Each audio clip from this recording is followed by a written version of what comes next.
Right.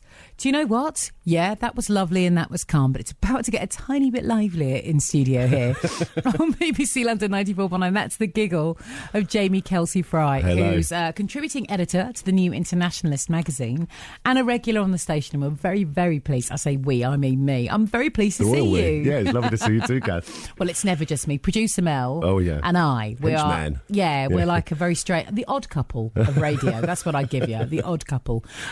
Just about 22 minutes past 10. At this point, you and I get to have a chat about the news, but I'm going to remind everybody it's not just you and I. Mm-hmm. We actively invite you all to turn up in here via the radio, via the phone. Call us, get involved, put your questions, let's have a chat. Absolutely. And we want to get your thoughts and opinions on some of the stories that Jamie selected. You have selected some doozies, so shall we begin, Jamie? Okay, well, I can choose. Do you want me to choose one to start off with? I'm going to... on the top of my list, actually, you choose. They're all really good. Well, let's start with something light. So really light. Is that okay? The X Factor judge Mel Cole's well-toned curves. I didn't expect you to start with this, but yes, all right. Why not? Because we've done it all now. the others are quite heavy. We don't have to go on about it for a long time. The genie's out of the bag, but we're talking about our new X Factor judges. So if X Factor isn't your cup of tea, which I suspect a few people, if you're a radio listener, I'm not sure you're an X Factor watcher, but maybe I'm being there's a little bit of generalisation there. But we have got Cheryl Cole, nation sweetheart Cheryl Cole is going to be joined by Mel B, Spice Girl, Scary. They're going to be judging alongside Louis and Simon Cowell on the X Factor. Is that right? Okay. Yes, and I thought I'd tell you because I didn't think it was your cup of tea either. I'm interested. I mean, I'm not going to mention the products actually because I think this is a bit of a puff piece to promote a product, but. What it is the pair show off their incredible figures at last week's opening auditions, and there was not an inch of fat in sight. Their trim tums and bums are said to be down to having bought a £36,000 high-tech weight loss machine. And the first thing I thought of was Frank Sinatra, when he was kind of getting quite elderly. Yeah. He was getting desperate to stay young. And I remember reading that he was injecting himself with a medicine that was made by lamb fetuses, the fetuses of lambs. And I just thought, that's just getting ridiculous, isn't it? You know, and this story here, I think the phrase is more money than sense. Yeah, exactly.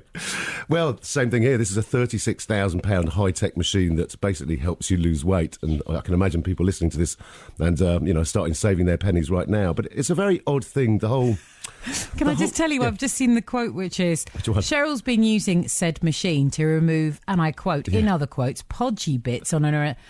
But Cheryl Cole's got no podgy bits on her inner thighs. Yeah. She's dropped 2 dress sizes and has since maintained her slender look. She's even been known to eat crisps while working out on this machine. That's a cracking line. But can you imagine people reading that going, oh, that's for me. I can eat crisps while I'm doing it. I want to work out and eat crisps. Surely you've missed the point of exercise. No, it's brilliant, but it's just... I think we've talked about this a lot of times, actually, but... that total obsession with figure is, I think, a nightmare. You know, there was this wonderful, what you might call a stunt, I suppose, years ago, called the Barbie Liberation Organisation. Have I talked to you about that, Kath? No, you haven't. Oh, you're going to love it. So what they did was I think it was 1982 or something. So they basically got a load of G.I. Joes, action men, but in America, where you pull the string and they talk, right? Yeah. And then they get a load of Barbie dolls where you pull the string and talk. Anyway, they took them home and they swapped the voice boxes over, okay? And then they put them back into the shops. It's a piece of genius, this stunt. And they put them back into shops with a little letter at the bottom, because they knew at the end of all the miserable news, there's always a funny story to lighten everybody up. And they knew that would end up as the funny story. And, so you had, at the end of the news, these kids going, I bought Action Man, and look what happens. And they pull the string, and Action Man is going things like, let's plan the perfect wedding.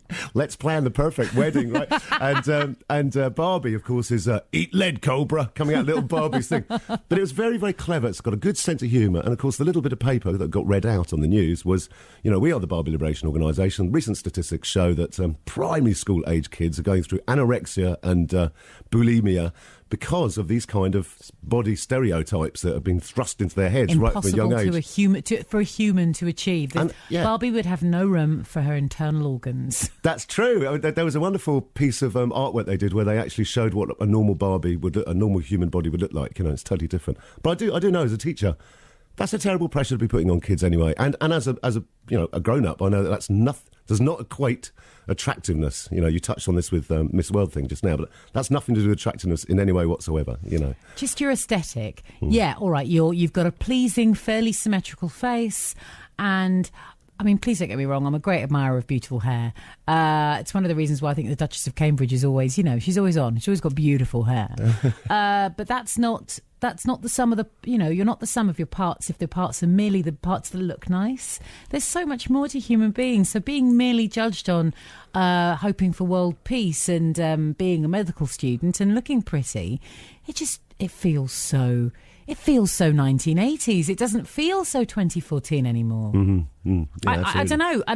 And Mel's looking at me going, producer Mel's going, hang on, you're supposed to be annoyed by this. And I think I am too, but I feel like it is so outdated. I can't even be angry anymore about Miss World, about the basic sad objectification of women just because. I mean, maybe it would be less offensive in theory, not that I am at the moment, about it, but if I was going to be offended about it, if we had Mr. World. Absolutely. It must have happened. I'm sure it must have, but it would probably seem a tiny bit more seedy and involve some kind of crazy dancing and a small posing patch. The point is, I think to make it a bit more relevant, have Mr. and Miss World if you want. Yes. Let's make it male and female. Let's make it equal, because I'm sure there are guys out there who are equally stuck in the aesthetic as opposed to and it's something deeper. We had the conversation, Jamie, and I don't know if you saw this story. There was a criminal who was featured on an American police website, Facebook page, in fact, and he's very attractive, a beautiful man. Despite having a tattooed tear, which apparently might denote that he's killed somebody, he got over 70,000 likes from people who found him attractive, who completely missed the point of him being on said police website. Watch out for this chap, or this chap's been convicted because of some bad behaviour. And we're all going, he's gorgeous, it's social media, I'm supposed to press like. So I wonder, and then we talked, and I asked the audience on Friday, why are we getting, is it because of social media's the nature of it, that we feel that we're allowed to judge others from a distance? Is it because it's from a distance and we only judge on aesthetics? Very good point. Or is it because we're so used to everyone using so many heavy filters? We're liking pictures because they don't really look like the person who's supposed to be that person that we know. Yeah. But they look great, so that's all right. So is it because we're just losing the sense of reality with social media? We just enjoy the fantasy side of it. So it doesn't matter if he's a stone cold killer or whatever. He's good looking, so that's all that matters on social media. Become detached with the reality of it. Yeah, absolutely. Yeah, I think it's more along those lines. Brings me back. So I wonder if social media is going to take us all the way back to the point where we think beauty contests are all right, because as long as everyone has a chance by putting a lovely filter on their photo, if they could do a beauty contest with selfies, then I think everyone would be fine with it. That's a great idea. But I think the only way to make beauty, isn't it? That's the thing. I don't know. Interesting. This is all very fascinating to me, Jamie. And you know what? These are two women that are actively going out to win their own little Miss World competition. They absolutely are. Yeah. Well, there's a whole. Victoria Beckham. Yes. Do you know she has tattooed at the end of her back, at the bottom of her spine, Daz? Do you know this? I didn't know she had. Are you sure? This is what I was reading in. Saatchi wrote a book about of concepts of advertising and the concepts of getting consensus and people to kind of follow things. She said that the reason everyone was going, oh, how stupid, what Daz, some washing up powder. And he was going, actually, I think this is genius, because she said, I want to be as popular and well known as Daz. And that was a brilliant thing. Can't you find it? Well, see if you can find it. But I think that's really interesting. Now, of course, people don't know about Daz anymore. I don't think it exists, does it? No. Oh, Danny Baker would know, but that's another conversation. No, people don't know Daz, but I can see, right, yes, if that is your intention, and it's obviously... Look, I can't criticise. My career is sitting on a microphone and chatting, and their career is standing by a camera and looking beautiful. Absolutely. And wearing beautiful things and being known for being beautiful women who've performed, who perform on stage. They sing on stage, but their image is integral to the performances, the pop nature of what they do. So that's what they do. That's their job. And, so what? They've got these machines that are strangely being weirdly PR promoted by this strange article. Absolutely. And if you've got £36,000, yeah. you can eat crisps too while you're working out. Exactly. But I would suggest the whole point of working out is so you don't eat crisps while you're on a cycle or whatever it is in this machine. That's what I would suggest. You may be missing the point. Also, if I was as rich as them, there's probably other things I could do, like, get a trainer and a chef, and I wouldn't need to worry about the podgy bits in my thighs because I'd be so rich I'd just wear jeans and no one could see them. That's what I'd say. Do you know... I once went out with someone who... she was wanting to lose weight, but then she really liked a famous chocolate bar.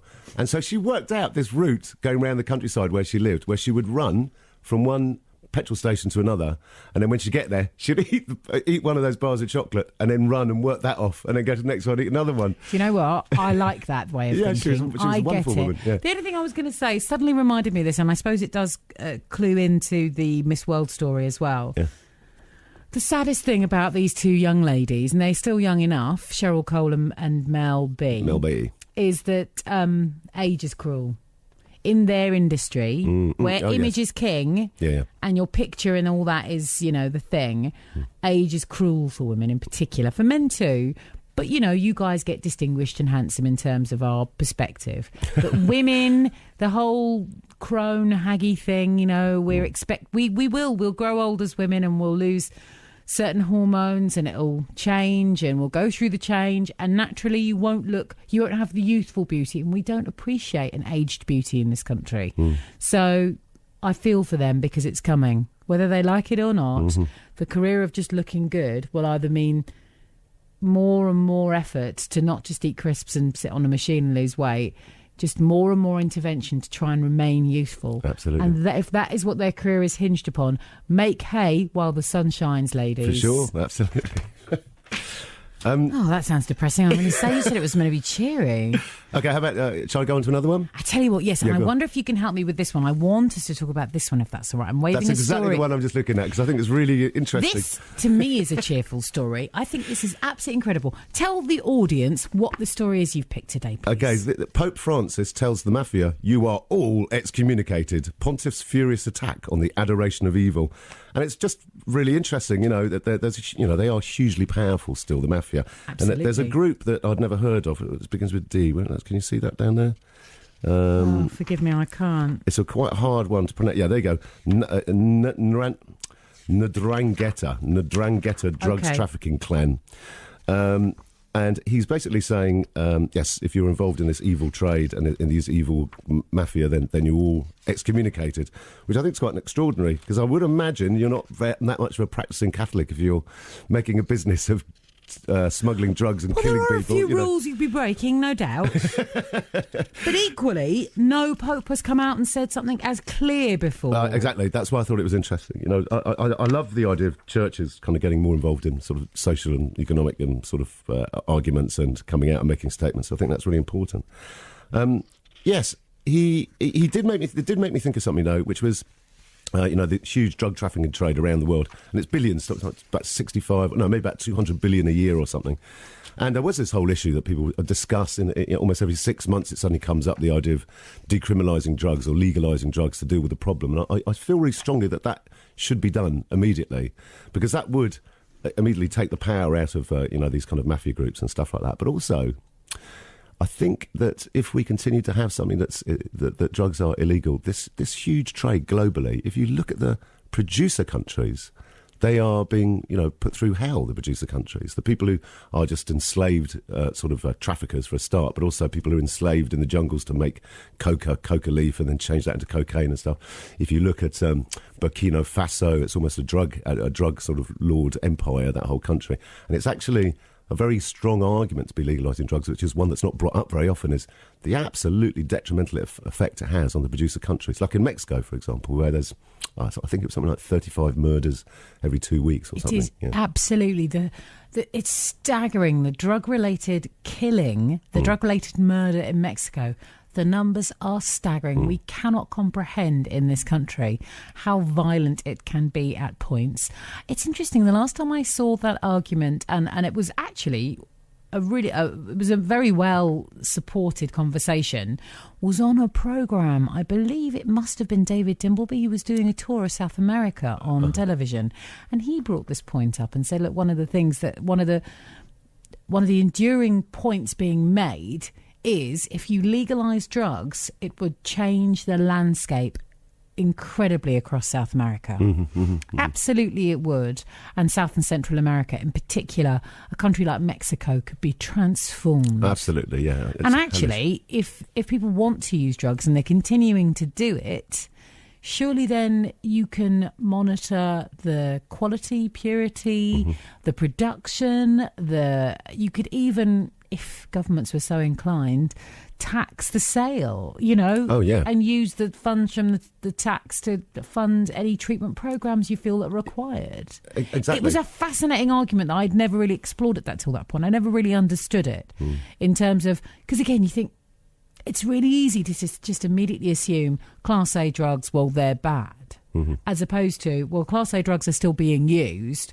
So surely if we stopped making it about denial and arguing that they're not being used or shouldn't be used and start making it about education and monitoring and at least trying to have some kind of governmental influence to avoid slavery and murder being every day with this kind of thing. I found it fascinating. No, it's a very convincing argument. The New Internationalist did an issue about it a couple of years ago. That was along those lines, very, very, very much.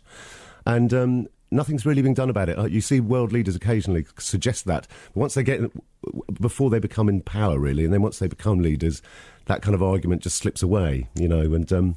I think it's a really important one, to be honest. I think it's good on Pope Francis telling them. I just wonder what reaction that happens to the mafia. Do you think that some people in the mafia are going, I'm going to give up because I don't want to be excommunicated? Look, I don't know any mafiosi. Let's make this clear as well. Yeah. Thanks for asking. Yeah. But I promise you, I think I saw someone on Twitter. It might have even been someone like Mia Farrow on Twitter going, wow, the Pope's hardcore. Yeah. I got to say, I'm not. I'm a lapsed Catholic through and through. Yeah. But more and more, the actions of this Pope, I can't help but be drawn to him as a public figure, representing a religion I have not a great deal of love for and respect, other than, I don't know, what's ingrained from being brought up in a Catholic school. It's in there. You can't really scrub it out. It's there. But equally, he doesn't feel to me like he's representing an old religion. He feels like a modern guy who's trying to drag his religion into a modern world. Yeah, I agree. And I can't help it. I really like him. Of course, anyone who's using that position to say stuff like that, I think is fantastic. And just cojones. Good for you, Pope. Yeah. Do you know what? If you're a mafiosi, don't go to heaven. Wow. I presume that may actually, every now and again, someone might go, I feel bad about this now. Good, so you should. Yeah, go Pope Francis. This is the feel-good story you were talking about, not pop stars having crisps on while they're trying to lose weight. I just thought that was funny, actually, that story. That was funny. I love it. I've even seen her eating crisps while she's on the machine. That's a brilliant image, isn't it? That's mad. It's not a great image at all. It's a terrible image. I wonder how many people are... Sorry. I know I was literally going to go. I was just going to remind everyone, by the way, we're talking, but it's not just us. Oh, yeah. We're very welcome to get involved. 0207 2240,000. I know a couple of people have called. Going to try and get them on soon. But more importantly, you have more stories for us. Well, yes, okay. Let's do something that's really close to my heart, actually, which is today's teens most driven for a century. This was in the Sunday Times. So I was a teacher for 22 years, and I'm very interested. So 22 years, I saw quite a change in the way that youth are. And it's all down to the sort of pressures that are put on them by, the kind of media bombardment that they're exposed to every day. But also, this is remarking about the research that's just come out recently, saying that this generation of young people, teens today, they're the most driven for a century. New research on 7 generations of Britons, including those who are now centenarians, reveals that today's 13 to 19-year-olds, known as Generation Citizen, I didn't know that, say that excelling in their career is one of the most important things in life for them. So look at what it must be like to be a teenager today. I really hate this ephebophobia that exists in this country, the fear and loathing of teenagers, and that whole image of, that's not new, Jamie. It's really apparent today. I don't think it was, let's say, in the 30s, 40s, 50s, 60s even. Okay, I don't think that it was so I would say to ephebophobic. you, no, well, from my sociological studies at school, I'd say to you there were no real teens until the 50s. Yeah. And then people in London didn't like mods and rockers and didn't like, Quadrophenia is a lovely dramatic example of the fact they didn't get on and people didn't like them anyway. Either whichever side you were, and equally there then has come a fear of the new and the bold and the people who are, in theory pushing boundaries for a next generation, and there is a fear of that. And so be it hippies or be it little cheesy quaver ravers, there is always with it, every new youth generation brings with them a little fear. And yeah, well put. Okay. And I would say, and now the older I get, the more I get it, because you don't get them. They don't talk your language. They don't dress like you. And the weird thing is now we're getting to the point where my dad in his 80s wearing trainers and baggy jeans. So I'm wondering but he doesn't look like a hipster because they're not super tight, you see. So I now feel like at a point where I could see, oh my gosh, yes, I now know why older generations get scared or worried or frightened or just generally fear people they don't understand. Because you've lost touch with that side of you. You've got your own ways, and we all still feel like we're 20, but we're not anymore. Aren't we? For goodness sake, I am. But that is based on, there is a strong stereotype that's going on there. The classic story of, you're walking down the road and there's 5 young people in hoods walking towards you and you cross the road, and it's a kind of quite a vicious circle. Yeah, and I can't deny you haven't got a point, because obviously Rolling News didn't exist in the 80s, and so Rolling News has to be fed, and our news appetite with our social media, it's fed with stuff. So to be fed with stuff, we now know there are gangs, and so you see 5 young people together with hoods and you assume, well, they must be part of a gang. Yeah. No, they could just be 5 really nice young people. They are almost 1% of them are gangs, and the rest of them are just genuinely brilliant people, and I think it works both ways. I mean, there's a very important point here, which was it used to be called Youthquake. The kind of teenage movements were called Youthquake, and this is what's called Techquake. And Techquake, digital natives, Techquake is exploding much wider than all the Youthquakes put together, apparently. But still, there's this kind of gap, and the classic thing is basically stay on that side of the road and say hello. And I'm telling you now, the young people, for a start, will actually be quite shocked that people are actually not judging them. And they are genuinely really warm, really interested and brilliant characters and really much maligned. That's why it's interesting that this article's come out, because, again, it's defying that stereotype. In fact, they're the most career-minded for a century, which is very interesting. But it also brings up something else, which is, something that's very, very dear to my heart, is citizenship. I used to be a citizenship teacher, and I published a school textbook called Rack's Toolkit in Citizenship. And there's something missing here, Kath Melandri, for me. Jamie Kelsey-Fry, tell me why. Yeah, I'll tell you right now. They're not being... young people don't realise that they can challenge things. And we did in our generation. We realised that we could challenge things. Now, these young people are growing up in a situation where careers are going to be very hard, much harder to find and to develop. Education is, prices you out of kind of getting a degree. Sorry, we're allowed to talk about climate change now, aren't we? It's official, it's happening. So Climate change is really frightening for young people. And they're inheriting, a horrific, potentially a really horrific future. And there's nothing in this sort of national citizenship service that's part of this project that suggests that young people should be challenging, questioning, what were the circumstances under which things have been portrayed so badly for my future, and what can we do as young people to have our voices heard to change those circumstances? Where do we go? How do we join together? Who do we challenge? Who do we vote for? Who's actually going to reverse all these terrible situations and actually make education free for all again, and actually do something about climate change? Where do they go and how do they enact that? Because what I found in my experience is unbelievable. When I work with young people, because I train young people right across the country in schools in what's called active citizenship, and their first reaction is, what, it matters what I think? And it's not only does it matter, but if you get your voice out in the right way, your voice is more important than anyone else's.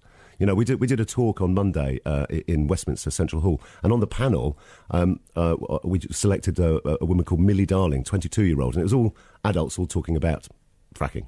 And she was there because at the age of 22, she doesn't have to say a word, and she's already won the argument, in my opinion, because she's able to be, I am 22, if nothing happens, I've got a really serious future and it's your fault. And what she's doing is going around the country, starting up renewable, sustainable, community-owned, renewable kind of projects, which is a really interesting way forward. But all the young people I've worked with, once they are allowed, given the tools to have their voices heard, they know exactly what to talk about and they know how to say it really well, you know? And it's just that kind of bridge. At the moment, most young people think there's nothing I can do, there's nothing we can change, I've just got to get on with it. And that's not the case. You know, I was born in 1964 and I've seen, you know, fantastic changes that have happened in society because people join together against an injustice. Whereas young people today, it's out of their lexicon. They don't even consider that they can address an injustice. They just have to go around it or deal with it, you know. Whereas us lot, we were all quite mouthy, weren't we, when we were younger? Don't know about you. I don't know. Actually, I don't think I was as mouthy as you. And that's not because I had an opinion, but I'd say, even born a few years later, I feel like we didn't feel we had an opinion either. I felt like politics was something older people did. Mm-hmm. And even William Hague turning up at a Tory conference didn't make me feel like it was older posh people did politics. And then I'd say having the pleasure of having a career in radio, becoming a journalist, did change that. And I now know it's not like that at all. Whereas now is a time where one person with an interesting thought can be retweeted thousands of times. You can have an audience. You don't need a commissioner or a producer to book you. You don't need to be invited to appear on Question Time. You could be talking about Question Time on social media and cause more of a stir than the people on the panel. Yeah, that's a very good point. We've seen that, particularly with Question Time, yeah. Absolutely. So the democratisation of opinion, I think, can only be a good thing for young people. And then if people like yourself are going around and telling them your opinion does matter, then I think that's an explosive and exciting time. The most depressing thing I heard not that long ago, because I too teach young people, I teach undergraduates at the moment, teach them media stuff, radio for example, and these two very bright young ladies, brilliant, bright, good job, they said, but Kath, all the new ideas have been done, there are no new ideas left.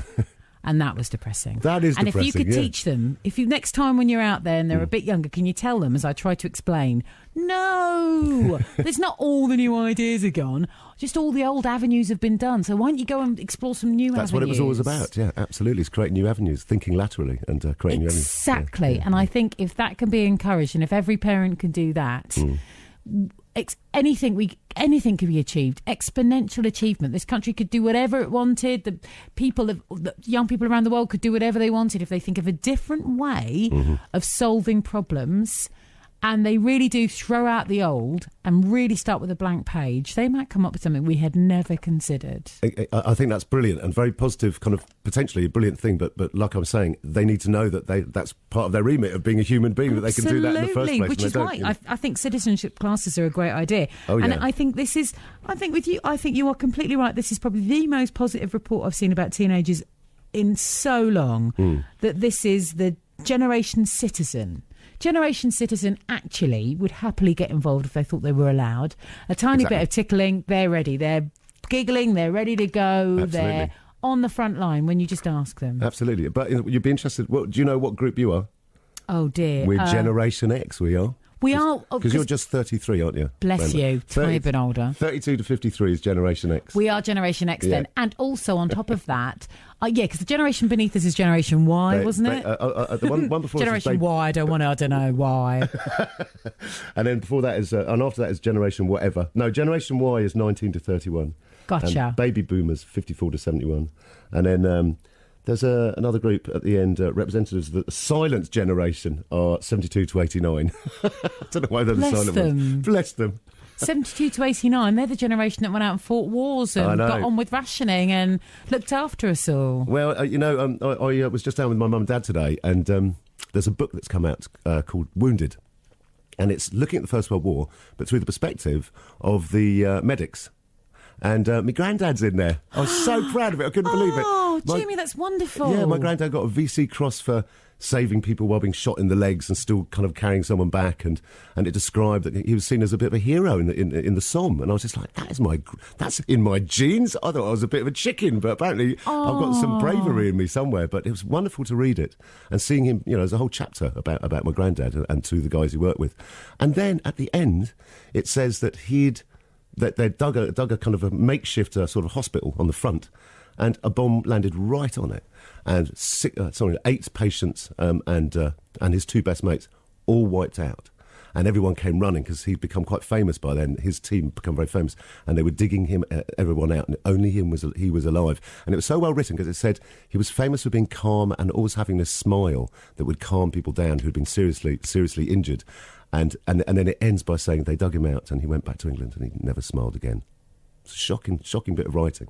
And I was going, I can't believe that's my granddad, you know. That is so moving, Yeah, Jamie. it really was. I was really chuffed, you know. I was really proud of that. As you should be. That's absolutely moving. That's so... Honestly, I can't tell you. That's really affected me. How incredible. Oh, well, yeah. I'm really... congratulations. How wonderful to have your grandfather commemorated so beautifully. Yeah, no, it was really, really good. I mean, people, you know, it is the year of, 100 years since the First World War. And, and again... people forget all this, you know. Commemorations have been so moving and meaningful and surprising. And then, of course, seeing the D-Day commemorations on BBC One and some of the stories were just again...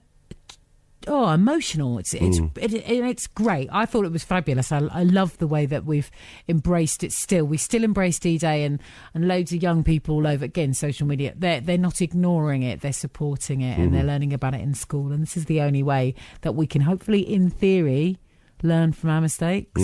That's the point, hopefully. Yeah. Fingers crossed. But we have wars in other countries now. We don't have them around here, do we? We just send them up. We export our wars. Let's talk about something cheery then, shall we? Have you got anything left that's cheery? Oh, no, I don't. Well, we can do sugar tax for a bit, if you like. Let's talk sugar tax. Let's talk Talking with your teaching head on, yes, Jamie. Yes. When it comes to a sugar tax, do you think, and I put a few questions out there, and Mel and I do have a different opinion, to be fair. I don't think we're very far away from each other on this.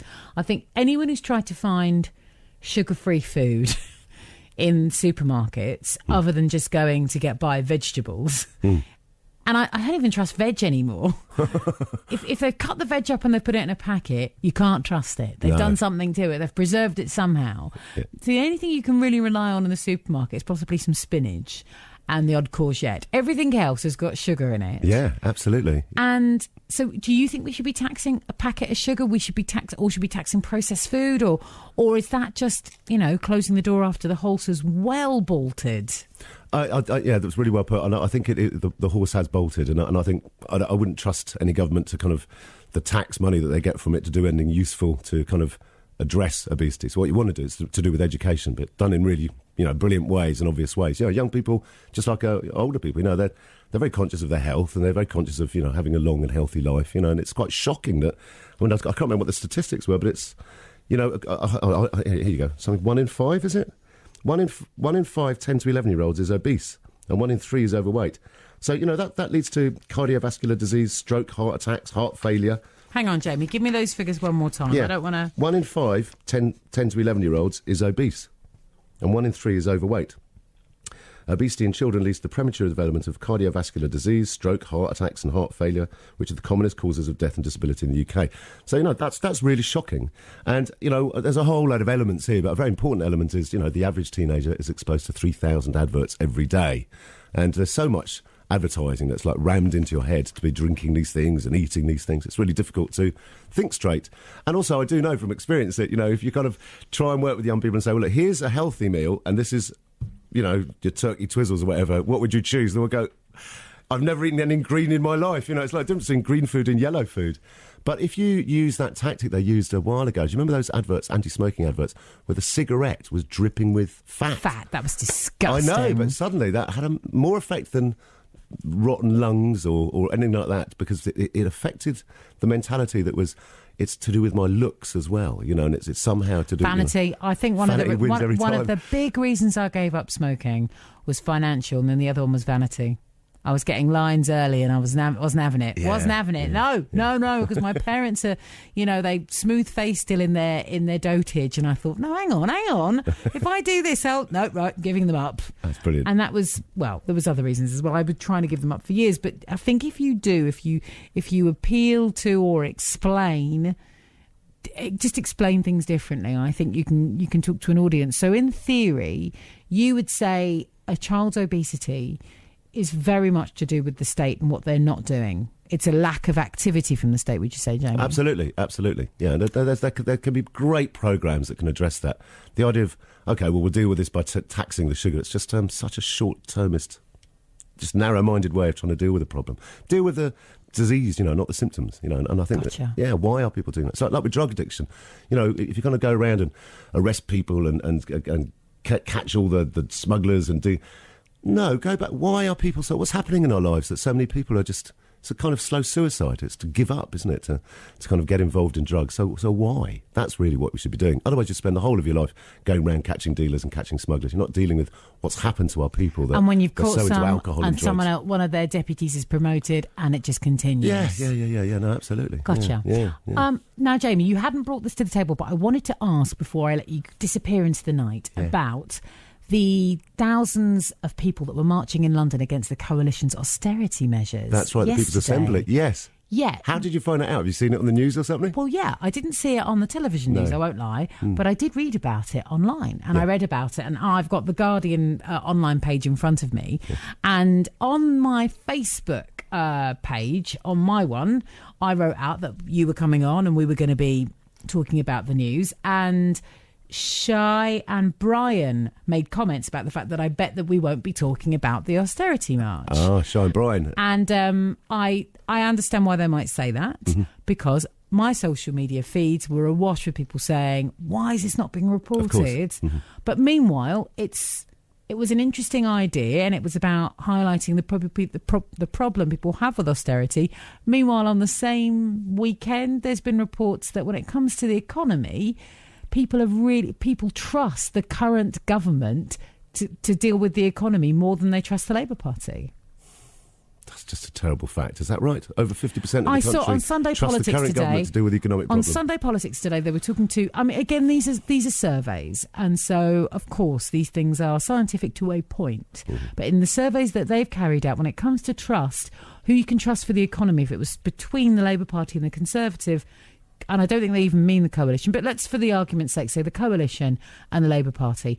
They don't trust Ed Miliband on the economy. They don't trust Labour on the economy. They feel that obviously that's an endorsement of austerity. So there's a march saying anti-austerity, this has been bad for us.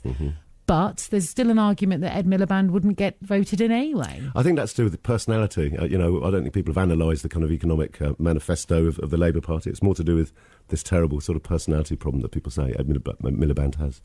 But it's great that we are talking about it, to be honest. I mean, this is a huge movement across the country. 50,000 people marched in Manchester to save the NHS late last year, and that was hardly covered as well. So you've got these two levels going on, what we're told about how people are feeling and thinking about what's happening in their country. But actually the reality is there's a huge growing movement like the People's Assembly. And there are great people who are speaking now, including Russell Brand, which is quite interesting that Russell would come and speak at something like that.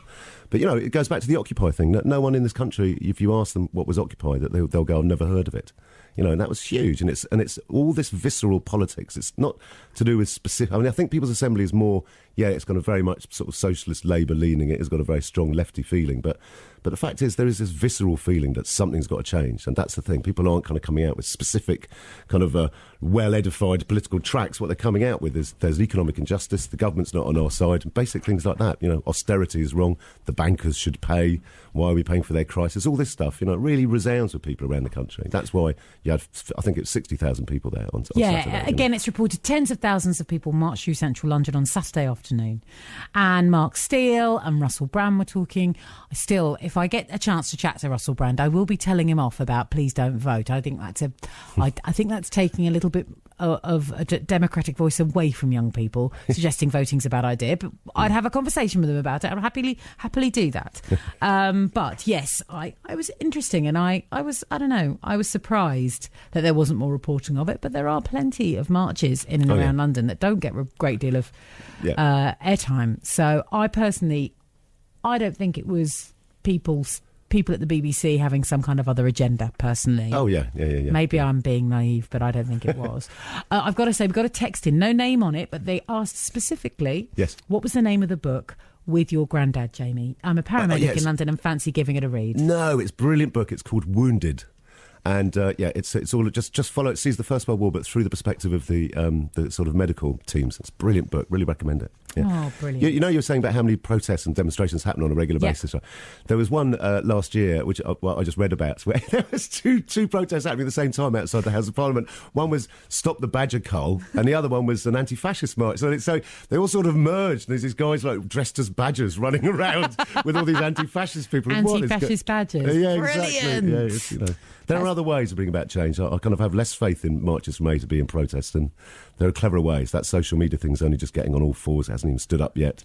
And there are ways of galvanising voices, and I think that, really positive change can happen. And I think it is that generation. Okay. Now, Jamie, I'm stopping you because we can quickly, before we let you go into the night, have a quick chat with John in Feltham. How are you doing, John? Oh, brilliant. First of all, quickly about that survey, did they just mention the government and the Labour? Yes, I'm pretty sure it was Peter Kellner, who's the chair of YouGov.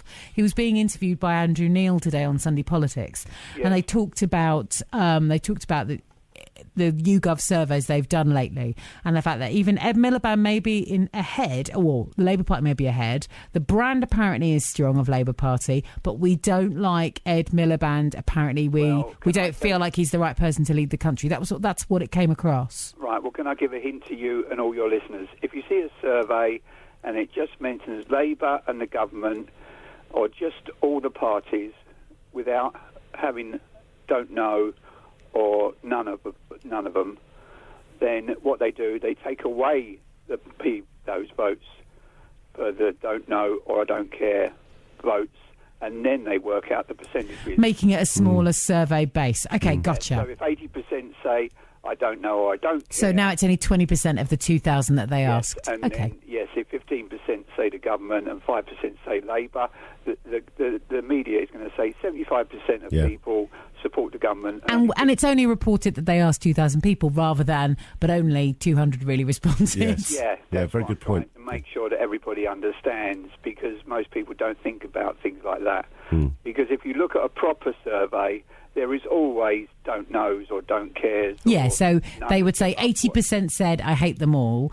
Yeah. Of the 20 left, 15% said they preferred the coalition. And because we don't have it on our ballots, none of the above, I prefer saying, instead of saying 40% voted in turnout yesterday, I say, well, 60% said none of the above. Gotcha. Good, very good point. Now, John, in terms of the obesity... Yeah, you called up about the sugar tax. Yeah, it's a ridiculous thing. I blame the government for cutting back on physical education. Selling off school fields. Playground time. I blame the media. Well, it's not the media's fault, but we've had an experiment which we didn't know what was going to happen when we decided we were going to have 24-hour news media. And obviously what we found out now, of course, is before the 24-hour media, let's say a terrible thing happened, like a child got murdered. Because we only had about 3 hours of news, you got about 20 minutes of coverage per day for that. Today, of course, as you well know, because we have 24-hour media, child gets murdered, terrible thing, I know, it's going to go on for days and days and days, talked about forever. And that scares the pants off parents because they hear it over and over again, and therefore in their subconscious they're thinking it's happening all over the place all the time. They then get paranoid without investigating or researching the facts. Like the fact is, we roughly have the same number of kids murdered today as we did 30 years ago, which never gets reported. I blame the media for that.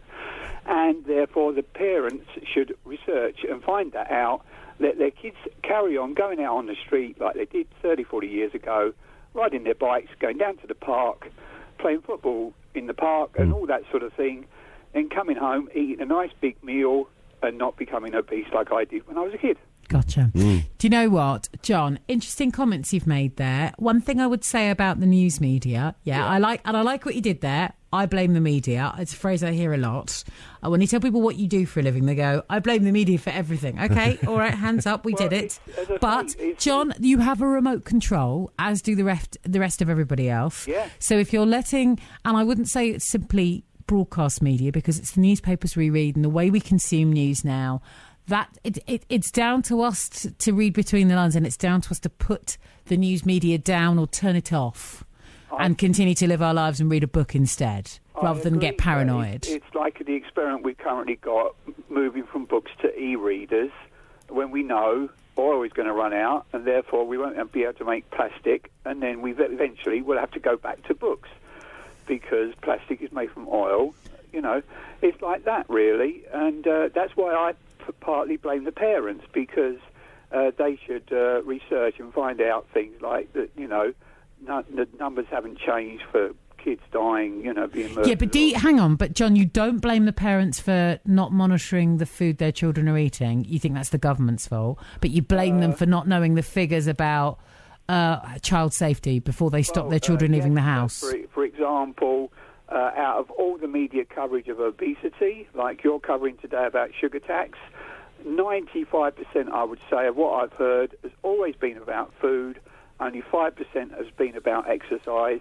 And yet we all used to know the simple math, which is you eat calories and then you burn them, and as long as you're burning them through moving around, you won't put on weight. But, John, most nutritionists will tell you when it comes to actually losing weight, 30% of the equation is exercise and activity, and 70% of the equation is the food you put in your body. Yes. People forget that. People forget that really, honestly, you can exercise really, really hard, but unless you're off doing route marches every day, the 5 hours of exercise you're recommended to do can only really impact on 30% of your body mass. The 70% that you're trying to work on, say, you know, if there's a big amount you're trying to lose, a stone, 30% of it, well, you can sort out with exercise. 70% is put down the fork. But now you see the problem is we call it exercise, and exercise, first thing in people's mind is like gyms, push-ups and all that. Whereas exercise in the past used to be, we didn't have those little buses running around the side streets. You had to walk to the main street to catch a bus. That might have been a 20-minute walk to get to the high street. Nobody called that exercise. They were just... No, that was just walking for the bus, John. John, I'm so sorry. We've got to leave it there because I need to say goodbye to Jamie and we need to carry on with the show. But thank you. You've kicked things off so beautifully. Really and yeah, all right, exercise does now feel like we've got to all dress up like we're going to the gym. No, it's just taking the stairs or not sitting at a desk all day looking at a computer, because that's not what jobs used to be. We used to be up on our feet doing stuff. Mm-hmm, absolutely. Jamie, thank you so much for your time on a Sunday night. Always a joy. Yeah. Remind us all, if we want to find out more about you, how can we follow you on Twitter, for example? At Jamie Kelsey-Fry, and New Internationalist is at New Int. Sorted. Thank you. I'll see you very soon. Take care.